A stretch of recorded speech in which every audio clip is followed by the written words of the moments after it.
what if we have a miracle drug that can basically enable people to change behavior and eat less? I mean, it is kind of crazy that we have to go there. We have to inject us soon pills, but now we are injecting us with Ozempic and Bagu and other GLP-1 medications. So we are not hungry anymore. We lose the appetite. We lose the craving of hunger and food. But I mean, put it in spectrum. I think it's a good thing that we have these new tools, but can we give them to everybody at the price of $1,000 per month? Think about it. We literally have 200 million people who need it in the US. 200 million people times $1,000. Let's round it up to 10,000 a year. I mean, that's $2 trillion. That's half the healthcare cost. That's almost the healthcare cost of EU, by the way. Hey guys, and welcome to the CEO After Dark show. Today I have with me Ari Tulla, an incredible entrepreneur that has invested in multiple companies in the health space and has actually launched multiple companies in the health space, such as Better Doctor, Quest Analytics, and most recently Elo Health. He has had quite a journey starting in Nokia in the gaming industry and then moving into the health tech space. Ari, thank you for taking the time. I know you're a busy person. Hey, thank you for having me. Really great to be here. Do you mind just telling us a few words about yourself and what you're currently working on? Sure, I'm an entrepreneur, husband, father. I live in San Francisco and been there for the last almost 20 years. And I'm originally from Finland, and right now I'm actually in Finland, taking my vacation. And it's interesting to think about like where did you start? And I'm now in my hometown, second hometown in a way, where I studied in university, and this is the place where I ended up working in a first startup, 98, and that was to me kind of the epiphany of seeing that you can build companies. I had no idea about that before.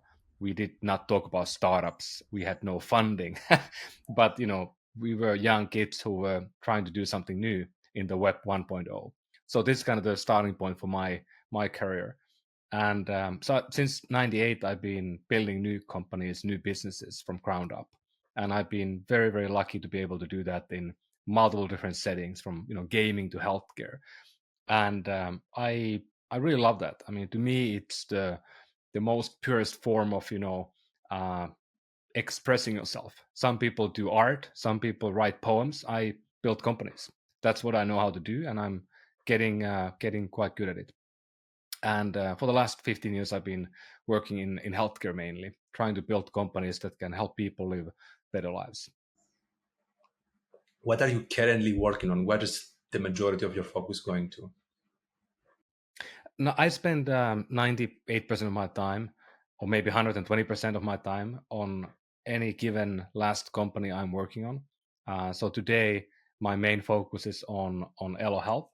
It's a company trying to turn food into medicine, and I do spend a little bit of time every month on investing in early stage startups. I also help companies as an advisor, sometimes as a board member, sometimes as a super user.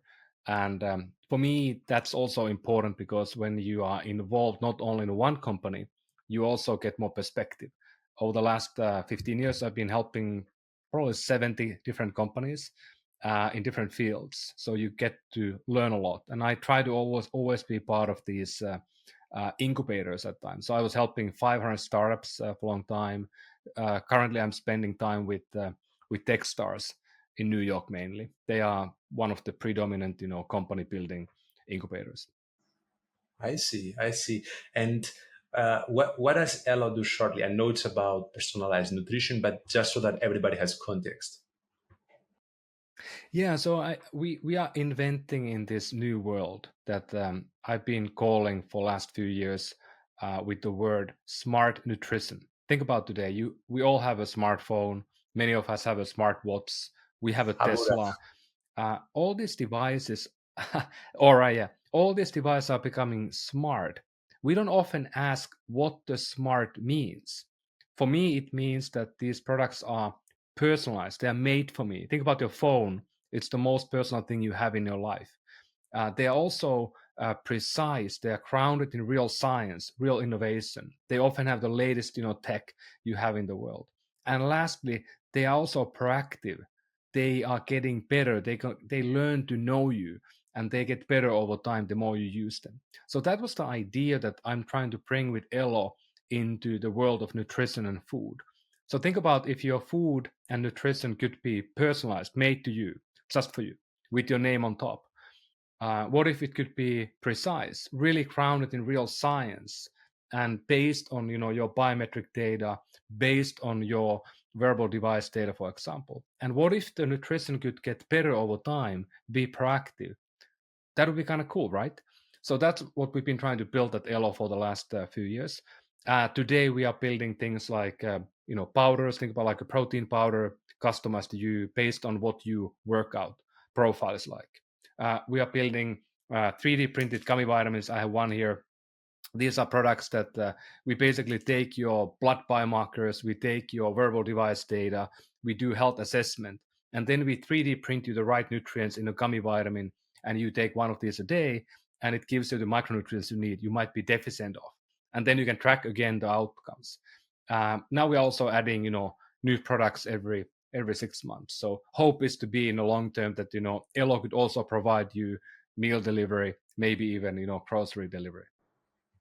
When we first met, I might be misquoting you now, but I think what you told me was that if we were to cancel cancer, like delete cancer in the USA, we would get around 3 years of life expectancy. But if we change how we eat, we would get 12 years, which I find incredible. Can you speak to that maybe? Yeah, it's a good point. You mentioned that. I gave a talk at one of the biggest biohacking conference here in Finland a couple of weeks ago in Helsinki, and that was one point in my talk that you can you can basically eradicate cancer today. I mean, cancer is a horrible disease. We all know somebody who have died or suffered mightily because of cancer. And but we spend billions and billions of dollars globally every year in cancer, and we have gotten really good at saving people, giving people more years, which is wonderful. But at the same time, it is very difficult for us to look at this in a macro view and understand that if we eradicate cancer today, we only get 3 years of extra life expectancy or life for us in the US, for example, today. But if you suddenly change the way people eat, exercise, sleep, you will likely get 12 to 15 years. And what I did some research even further after our discussion on the topic for my talk at the Biohacker Summit. And it was interesting that I found some data. I can't really know if this is 100% accurate, but somebody had done a math and they looked at the fact that what if we walk 5,000 steps a day? We don't do today in the US especially. What if we start walking double amount from 2,500 to 5,000?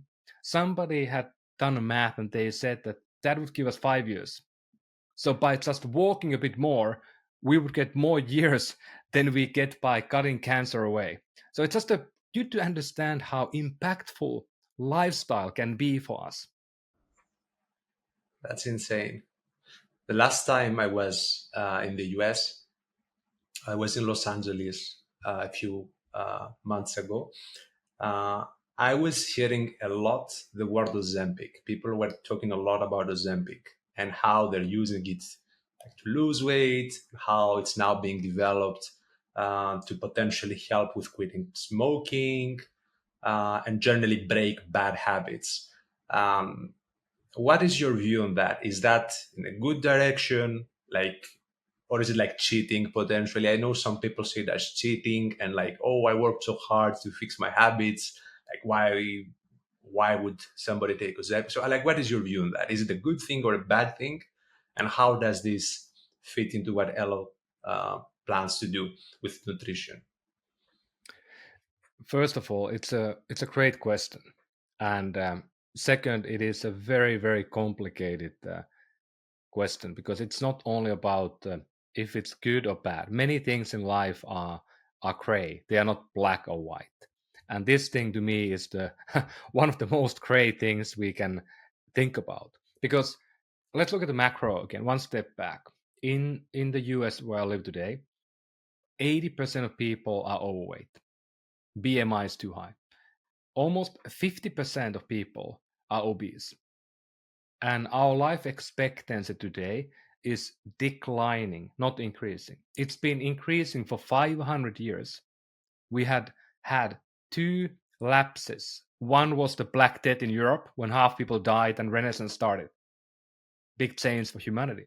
The second one was, Second World War when 45 million people died in the war. Huge shift for humanity. And now we have a third time when life expectancy has been declining, not only because of COVID, but mainly because of us Americans being sick by default. We are too heavy, we have morbidly obesity, we have chronic conditions. So what's happening? Every year we spend more money in healthcare. Every year we spend more money on wellness. Every year we spend more money on healthy food. Yet we get heavier and sicker. That's a really difficult conundrum. And it is causing a huge amount of negative impact for the whole society. Because, what we now do in the US, we spend $4,500 billion in healthcare. By the way, that's 50% of the whole global healthcare spending is spent in the US today, where we only have 3 or 4% of our population of the world. Think about it, How that's can that be? unbelievable. How So can that we be effective? overspent by 3 times in the US. So the question now is that, okay, like what should we do? I already said that we could start walking more, sleeping better, and eating healthily. That would solve the puzzle, but that is very hard to do when you have a society that is basically subsidizing corn, subsidizing meat, and driving us to eat this bad diet. The schools in the US are feeding people with processed, ultra processed food since the kids are 5 and up. And that is happening now not only in the US but also many other countries. So to take that premise as a macro view, and then the question is, what if we have a miracle drug that can basically enable people to change behavior and eat less? I mean, it is kind of crazy that we have to go there. We have to inject us soon pills, but now we are injecting us with Ozempic and Bagu and other GLP-1 medications. So we are not hungry anymore. We lose the appetite. We lose the craving of hunger and food. But I mean, put it in spectrum. I think it's a good thing that we have these new tools, but can we give them to everybody at the price of $1,000 per month? Think about it. We literally have 200 million people who need it in the US. 200 million people times $1,000. Let's round it up to 10,000 a year. I mean, that's $2 trillion. That's half the healthcare cost. That's almost the healthcare cost of EU, by the way. I mean, you can't. Nobody has the money to do that. So, what can we do? I mean, are we gonna put Ozempic in the tap water? Are we gonna, lower the price and manufacture that in a scale we can give it to everybody? Are we gonna give it to kids? Those are the discussion points that I think people are having now. And I mean, it's a huge shift. I mean, Ozempic. So it's so funny. I tell everybody that we have two things today that dominate the world. One of them is AI.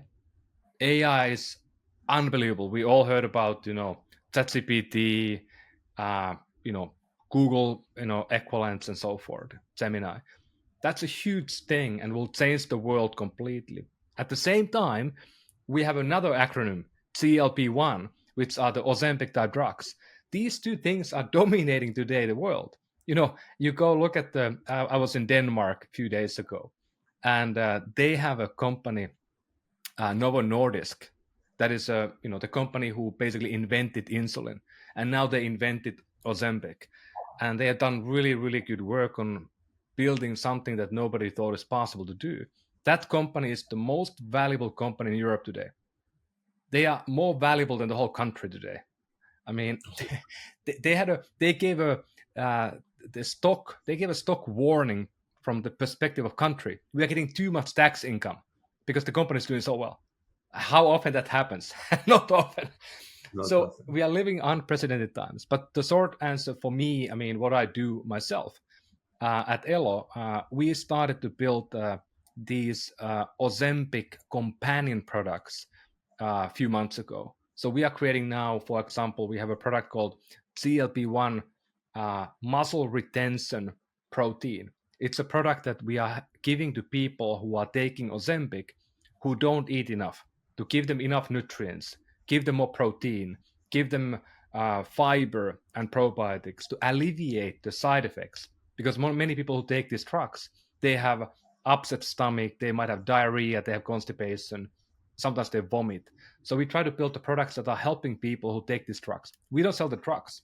We are selling nutrition that can help you alleviate the pain.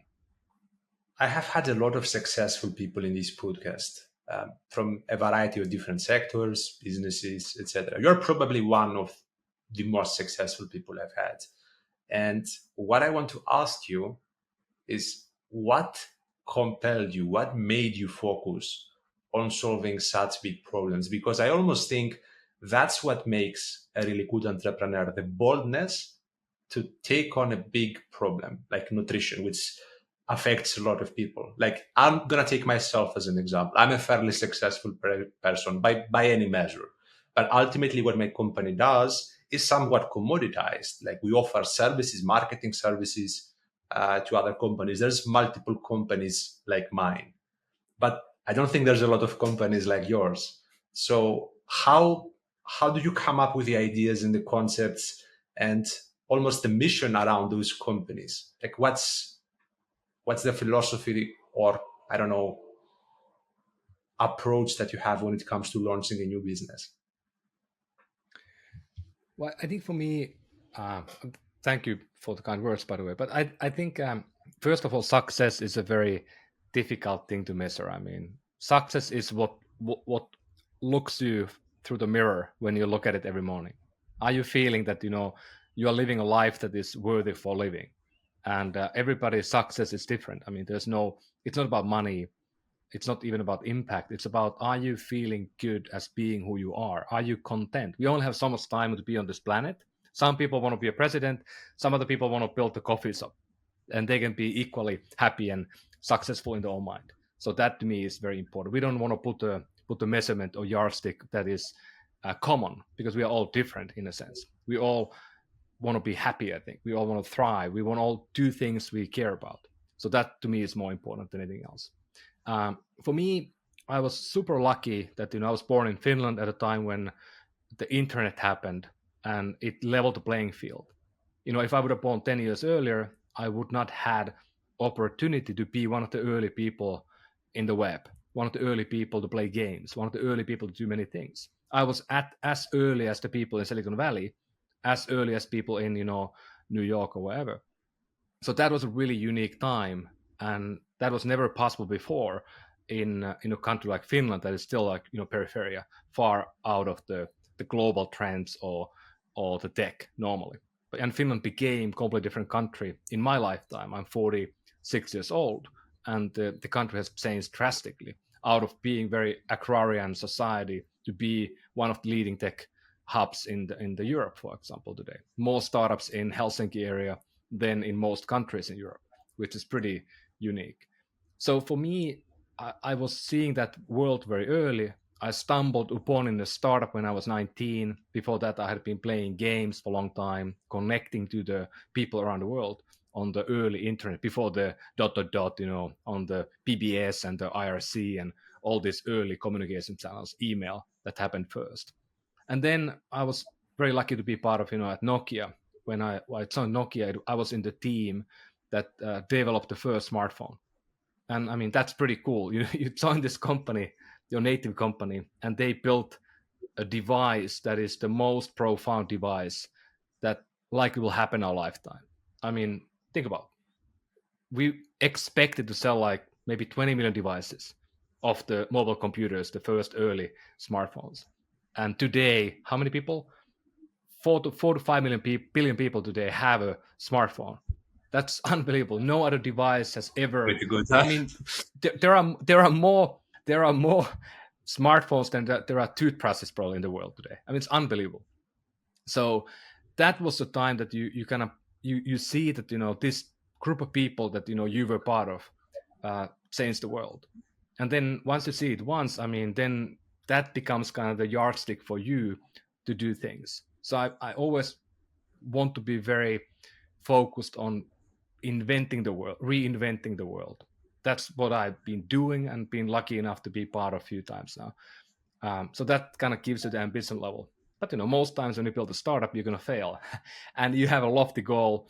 You need to find a real market fit, and we are now grinding and building the company, and we don't know if we're going to succeed.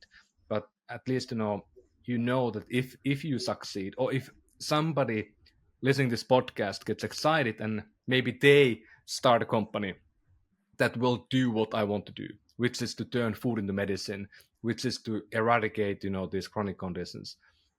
I'm happy if I can be a catalyst, or maybe I can be an investor. So, most companies fail, and that's just the fact of life. So I don't know if I'm going to succeed on the current one, but I want to. If you aim high, at least you're going to end up somewhere. If you aim low, you will get nowhere. What got you into health specifically? It's, of course, a massive industry, but it's also, I assume, one of the most competitive ones, right? So, I don't know if it's a competitive one, but it is a very complicated one. And the way how money is moved is very different than in a normal business. Usually, we consumers, we pay money to buy goods, but in healthcare, it can be very complicated. Who pays? It's not evident. The payer can be far from the user, which is unique. But for me, like you already alluded before, that for me, getting to healthcare was more like a personal vendetta. I've been in the tech for a long time, building different things. But about 20 years ago, I had this other side track that started. My wife had a thyroid tumor, and she was a healthy 20-year-old something woman, and suddenly has a half of his size tumor on her neck, in her thyroid, and that was kind of surprise. We didn't expect that. So it was taken away. Half the other thyroid was taken away as well, and that led into complicated health issues like autoimmune diseases, hormonal imbalances, and these unknown unknowns. We didn't know what to do. And first time when I don't know, I was like 20, maybe three. You had to think about mortality. I mean, I never had really thought about mortality, and suddenly you have a love of your life that you found a spouse, and of course you want to have a family, and then you are thinking about is she going to live, and then later you're going to think about we had a challenge that because of the condition we get a verdict that we can never have a family. So it's tough that you hear. Of course, you want to have a family, want to have kids at some point, and then that's taken away from you. So what to do about it? And that led us into about a 10-year journey to look for help, look for advice, look for solutions. So we went deep into the Western medicine, Eastern medicine, mindfulness, and we moved to California and worked with, I don't know, 50 different doctors in Europe and in the US. Finally found a doctor who guided us into this sort of a anti-inflammatory diet, basically cutting away all the meat, all the grains, all sugar. We had already been eating very healthy, but that was a change, and it did help. So my wife's body was able to heal itself, and that was because of food and nutrition, and that was unbelievable. And I didn't know that there's power like that. And then we went finally into, we had to go IVF to finally make her pregnant. And our first son, we finally got pregnant after, I don't know, 11 years of work. And then we lost the first son, and that was a big moment for us because you had this whole journey that you have hope, and then the hope is kind of taken away at the last minute. And today we have, my wife was, she's the bravest person, she's my muse always, and she was went through it twice more, and now we have two healthy kids who are 9 and 5 today, and they are the reminder for me every day that food is medicine. And in that whole journey, I decided to leave video gaming and the mobile sector, and start building health companies and investing in health companies. And first company was Better Doctor. we were working with 50 different doctors. We couldn't find the right doctor at one point. That's one reason why we lost our first son. We didn't get the right care at the right time. No, I don't blame the doctors. I blame the system. Um, but that was a moment when I started to build better doctor, to build a better system for people to find a doctor. And today the company has helped, I don't know, 100 million people to find a doctor. So huge reward that, my problem and my wife's problem had led into a lot of other people getting help. And the same thing with the Elo in a way.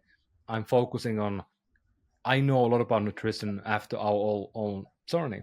Can I give people something about that? Can I help maybe people to find the right nutrition at the right time and get healthy and even stay healthy? First of all, thank you for sharing that story. It's super touching, and at the same time, quite interesting how you use your own personal experience to kind of find the business ideas that you worked on. Which obviously those are going to be ideas you are passionate about because you have had the problem yourself. So I think there's a very good learning there for people who are listening in to us now. If you were to look back, obviously you've had a very long career, you've done a lot of different things, but if you were to distill some of the main lessons that you've had, or like the main advice that you've had for people that are looking to launch their own company, what would that be? Like, what advice would you give them?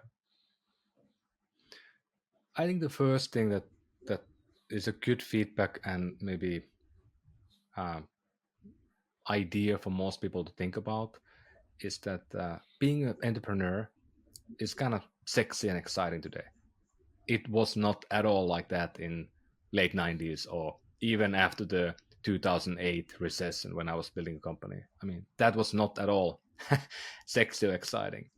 So don't try to become an entrepreneur or find a company because it's cool, but do it because you have an urge that you can't not do it. You have to do it. It has to be like something that you can't put down. You can't sleep because you have to do something. That is the right way to think about it. If you feel I want to be part of the gang and I want to build something, don't do it. Go work for some company and find the idea that you have passion for, because it is very difficult to start a new company. It usually takes about a decade from the beginning to an end. We all hear about stories when somebody they founded a company and they sold it 2 years later. It never happens. No, it's not going to happen to you. It happens one in a million. So don't think it will be you. It's easy to win a lottery almost. So when you're going to found your company, it will likely take 10 years. So if you get bored at the year 3, what's going to happen then? It's very difficult to leave a company you founded. If you are the founder and CEO, like I tend to be, you're going to have to see it through. If you don't see it through, who would? And once you take money from investors, money, it's not about bragging about the fact I have raised, I don't know, a lot of money. It's about money gives you time to build, and you better get something done in that time frame. If you don't, nobody will give you more money. So it's a very brutal thing in a way. The venture capital money, it gives you a timestamp, and you have to run really fast. You can't really go slow with that capital. So it's a brutal world. And I think it's getting harder now because we have so many more companies. It used to be that, if you're building a company in Silicon Valley, you have an advantage. Now people are building companies in Calcutta and, Athens and London and wherever. Even in my hometown or my second hometown here in Finland, Vaasa, even here people are building companies. So it became a global market. It was only in these few hubs. So don't start a company because it's cool. Start a company because you have to do it or you really want to change the world somehow. What are you looking for when you are thinking of investing in a company? Like, what are the types of companies that you invest in? Like, what's kind of the indicators that would make you invest? Mostly on, and we don't have a big fund. It's our own money, so it's very different than investing from other people's money from a bigger fund. So we do small checks, mainly to people we know, and I think we have done most investments on people who have founded the second or third company, and they tend to do quite well because they maybe already did something. Maybe they failed first time, but they are crazy enough to go second time, and that often is an indicator of likelier success. There's even a book called Super Founder. The authors, they analyzed all the different companies from the last 20 years, and they found out that the only thing that makes people more likely to succeed is that they have failed once before. So doing second or third time means you will likely succeed. It wasn't about education or age or where you're from, only about whether you have done it before. That's super. I didn't know that. That's super interesting. Super founder. You said. Super Founder is the book. Yeah, put it in the show notes. It's a really good book. Not a long read, maybe like 8 hours, but really good summary. A lot of data, and it's pretty compelling when you go through it. And for me, I mean, also we have a focus on health and human performance, with some, here and there, like green tech here and there, and maybe fintech, but those were only companies that were founded by people that we know well. Interesting. Looking ahead, what's next for you and for Elo? Like, what are the Yeah, plans so you have in the for Elo, I mean, we've been spending now about 3 years of working on the product market fit, learning what to build. Like your point was pretty accurate earlier when you said that there are not many companies doing what we do. There are not many yet. I think there will be many more, but we are still building this new world, new market that people are not looking for products like ours. We are living in the future still.